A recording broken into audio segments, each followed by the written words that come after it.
Hi guys, this is actually the final part of a 3-part series called A Successful Failure. If you want to catch the first 2 parts, the link will be in the description below. It's a brief run through of my life. It is very brief as I do miss out a few operations, otherwise I really want to fit it all to such a small space anyway. We'll crack on with this one. I'm Anthony Latin H and this is me, part 3.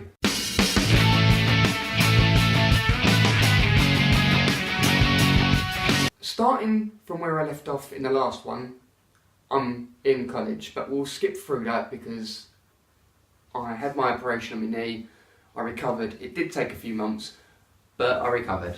I finished college quite easily and now I'm on to looking forward to bigger and better things. My dream I spoke about in the previous part, I really wanted to be a pilot in the RAF. And I joined the Air Cadets and thoroughly enjoyed that and even flew while I was in there as a cadet. Well, now it's on to look at joining the RAF for real, and it just so happened that the RAF were at a careers fair. My mum comes with me to the careers fair and we get talking to a really big tall bloke in an officer's uniform. He gives me all the information, he gives me booklets, and I'm in awe. I want this so bad and I'm excited, and he puts me in the direction of a careers office which I go along to. So I put my suit on, I go with my record of achievement from school, big smile on my face, shaking with anticipation, and I start looking through their brochures and tell them that I want to be a pilot. So I get taken into another room, talking more about what life is like in the RAF and to serve and what the pilot's life is, and I'm getting more and more excited. And then I got given a medical questionnaire that everyone gets given, and I started to fill it out, and being me, nothing's as straightforward and everything seems to be heartbreaking, that my dreams of becoming a pilot ended there and then. Because of the first ever operation I had, they put a tiny little screw in my ankle, probably about that big, and it's doing absolutely nothing in my ankle at all. It's not moving, it's not holding anything together. This one insignificant little bit of metal in my right ankle stopped me totally and utterly from being a pilot, and it crushed my dreams. It's funny because no matter how fit or how smart you are, or in this case me, how fit I am or how much I want it, they wouldn't even look at my application form because of this little mark on a medical form, this little piece of metal. Going back, I now don't know what to do. I am working, I'm currently working at Halfords in the bike department. I say bike department, I worked on the bike department, but I also did the other bits. That doesn't really matter. So I'm working there, so at least I'm working. Funny how things work out and how things catch your eye. I was walking down, I can remember it now, the Cranbrook Road. I was walking down the Cranbrook Road in Ilford, walking to my mum's office, and I walked past a massive Army and Navy recruitment office, and that caught my eye. I went with my mum from the office, went on the internet and looked it up, see what was what, and it wasn't until about the 3rd or 4th time walking past that I walked in. I built up the courage to walk in. Now I walk in having done some research online. I spoke to my mum and dad, and I go in with all intentions and gung-ho for becoming an engineer or a driver.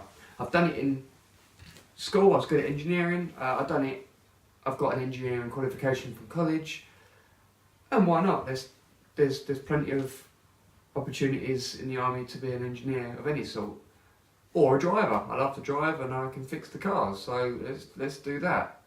So I walk in, shake hands, do a thing called a barb test, and get shown a load of brochures.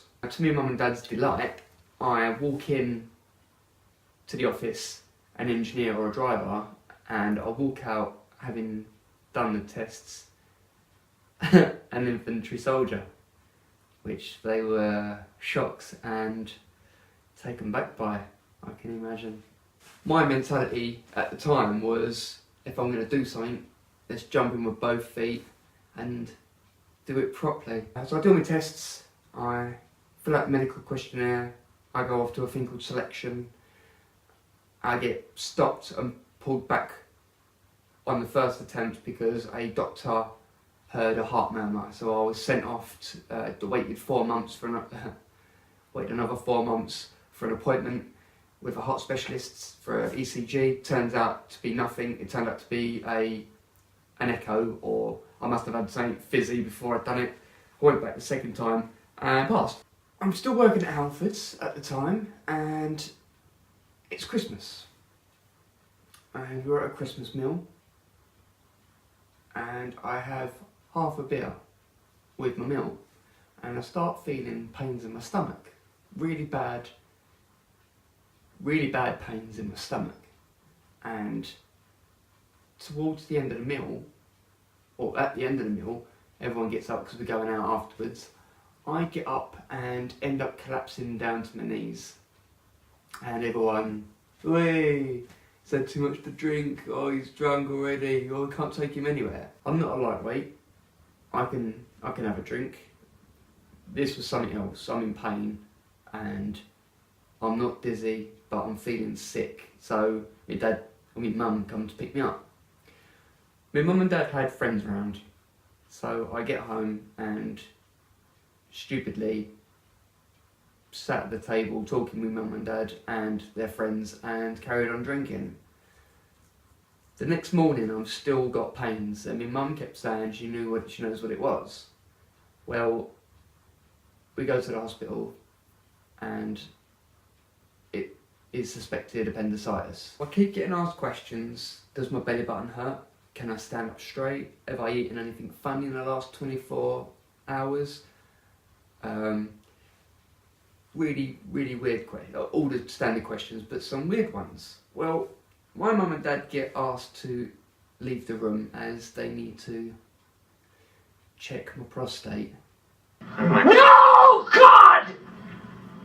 No, God, please, no! No! No! No! Well, this is a lady doctor, and I say my mum and dad left the room. She made them step 2 or 3 steps back and closed the curtain. Now, I'm in pain, I'm laying on my side with a gown on, naked under my gown, and I have a strange lady doctor lubing her finger up and checking my prostate. Now, she kept telling me to relax, numerous times to relax. This was all a little embarrassing, and what made it even worse to relax and made the pain worse as well was the fact that I could hear my mum and dad giggling from the other side of the curtain. With that super embarrassing time over, it's appendicitis, and they don't waste any time. It's coming out that day, so I get prepped for surgery. The surgery goes well. I leave the next morning, my dad comes to pick me up, and I think, great, right, a couple of weeks off and I'll be back to hitting the gym and running and getting fit, ready for the army. It's not that simple. I now have to wait a year because I've had surgery to join the army, because you need to be medically signed off. Great. Right, so I'll fast forward a year and I go selection for the army. This is a 2-day selection process where they see how you're mentally and physically are, and if you're able to join the army. You have physical tests, a mental test, and a medical right at the end. Well, I passed it all, and that was that. I had already had the heart murmur and my heart was checked out, so that was fine. So this time I flew through. I'm ready for the army. I go along in my suit, and with my mum into a room with an officer and a few other candidates, and we do our oath of allegiance and we sign on a dotted line. A very proud moment for me at the time. Now, I'm not going to say much more about the army because I don't want to get into trouble. I don't know what I can and cannot say. I don't want this to turn into a rant or an army video. All I will say is it started off very hard for me as they didn't supply me with the right equipment. I had an accident and certain incidences happened that were made worse by improper equipment, and I was medically discharged without ever failing a physical test. Ever. That's all I have to say about that. I was devastated, totally gutted about being discharged from the army. But this is me. I'll bounce back. Keep moving forward. No matter what happens, I'll find a way. Something's going to turn up and it will turn good again. My next move is to find a job, and I'm looking around now, and I'll find a job in a pub in Romford. This is where I would meet my partner. In actual fact, we started work at the same time, the very same day. We pretty much hit it off from the start. So it's going good. I've got a job, I get promoted, I'm in the management team, I've fallen in love. Everything is going good. Until my throat starts to play up. I start to get really bad sore throats. Now, I don't mean like tonsillitis sore throats. I mean sore throats where I can't eat, I can't drink, I can't swallow, and worst of all, I'm struggling to breathe. Lauren takes me to A&E, where I'm in a waiting room for a good 2 hours, if not more. We finally get seen by a nurse, a triage nurse, who tells me to poke my tongue out as I'm grey and pretty much slumped in this chair and almost lifeless. And one look at my tongue, she picked me up, and Lauren either side, and rushed me through a set of double doors and poked me with a load of needles and got me rehydrated again because I hadn't drunk in a few days. I was kept in overnight on antibiotics and fluids to get my strength back up, and we found out that I had a thing called Quincy's. Now it's like tonsillitis. It's like the next step. It closes that. It's not just your tonsils that swell, but it's your whole throat that swells to the point where you can't breathe. And if I was on my own, I'd end up passing out and maybe dying. So I'm booked in for another operation. This time I'm having my tonsils out at the good old age of 24, an adult tonsillectomy. I am bloody sick of hospitals now. I've had my appendix out, I've had my legs corrected, my tonsils are coming out. This is it now. Done. Once these come out, hospitals for me, I can turn my back on it and we're all done. Tonsils come out, I get fit and healthy. Me and Lauren end up moving in together, we have a holiday, and baby number one comes along. William is cheeky, intelligent, funny, pretty much like me. Everything's going great for 3 years. And it gets even better because we find out baby number two's on the way. This is all great news. Everything's in, all the bad stuff seems to be in the past. Got William, got another one on the way. Work's going okay. Smooth sailing.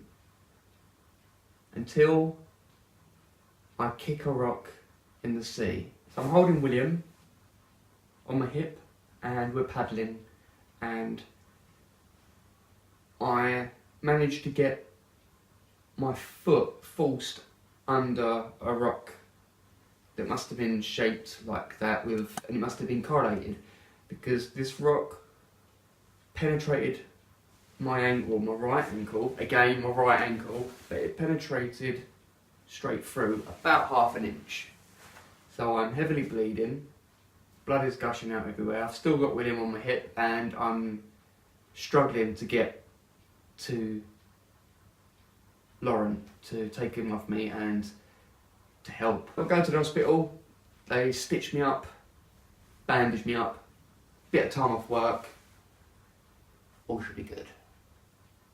Didn't work out like that. The pain didn't go away for some reason, so I'm x-rayed and I'm then transferred to an actual ankle consultant because they've never seen what they've seen on an x-ray. I'm going to the hospital, they stitched me up, bandaged me up, bit of time off work, all should be good. Didn't work out like that. The pain didn't go away for some reason, so I'm x-rayed and I'm then transferred to an actual ankle consultant because they've never seen what they've seen on an x-ray. So I'm with a new consultant, so that means I'm going back through x-rays, I'm going back through CT scans, I'm going back through MRIs and my whole history of everything that's happened to my leg. And upon having MRIs, they see that my foot and ankle have deteriorated. I didn't meet the actual consultant, I'd always seen his registrars, but when I saw my consultant for the first time, he was shocked at my age. He had said that my foot had deteriorated and looked like an 80-year-old man who had arthritis bad. He doesn't really know my history properly. He's now having to learn about my foot and ankle himself, so he comes up with an idea of, just to get me out of pain, or try to get me out of pain, inject my foot. And it doesn't work. It actually made the pain worse. It made the foot and ankle angry. Not the first time anything's failed. I'm used to this by now, and I'm not really pissed off. I'm more upset and I'm getting fed up really, because I'm in an air cast and I'm now walking either with a splint, which I've got on now, or an air cast, but I've also got either a walking stick or 2 crutches, and I'm pretty much living on painkillers. I have a meeting with the consultant. My mum comes along and we explain my pain, what I've gone through. I have a young family. I'm living on painkillers, which I don't want to be. There's not much he can do.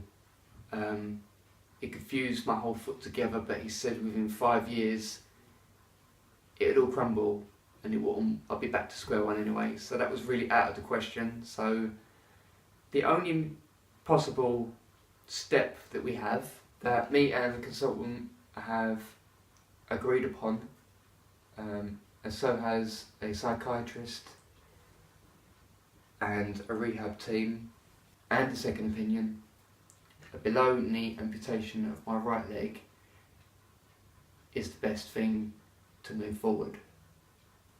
This will be done in January of 2018.